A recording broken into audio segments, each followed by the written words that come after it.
The lawyer of Tate provided details on why he remains detained and why his appeal was rejected.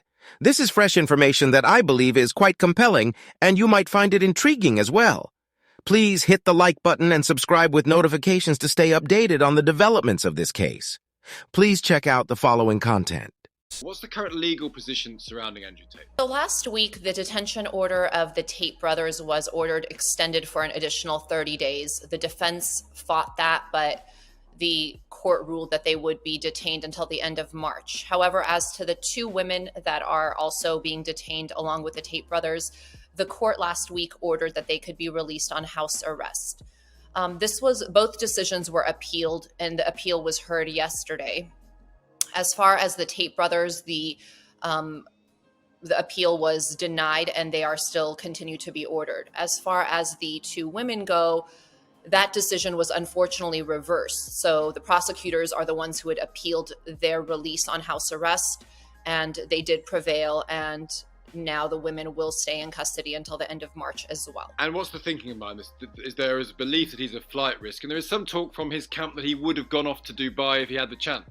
Absolutely not. I think a lot of what is circulating out there is out of context. Again, certain things are sometimes leaked, but the entire conversation is not provided to give somebody who's listening the full context. And if you actually hear the entire conversation about the references to Dubai, that was in relation to a pre-existing health condition that Andrew has.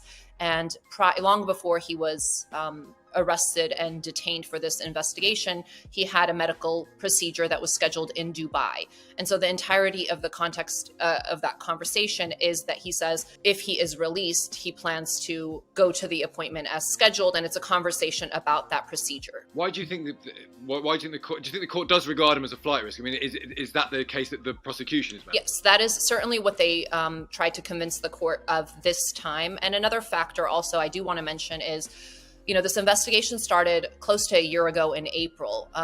Since that time, the brothers have left Romania, I would say at least half a dozen times, and they've always returned.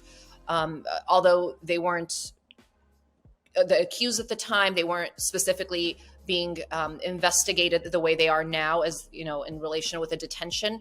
The investigation had begun, and if they had anything to be concerned about, I don't think they would have returned to Romania. I mean, if they in fact were a flight risk. So I think all of those factors really weigh against the fact that they would go anywhere, not to mention that they're highly recognizable. It's hard to imagine where they would go that they wouldn't be identified. But that's certainly not what they were saying in the phone conversations that were used to convince the court. I really agree with her last point. It makes sense to me. This investigation has been going on for almost a year, and if the Tate brothers had something to hide, they would not have returned to Romania so many times. It just doesn't add up. To me, this is strong evidence that they did nothing wrong.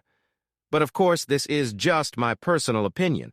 I'd love to hear your thoughts on this, so leave a comment below. And if you haven't already, watch one of the on-screen videos now.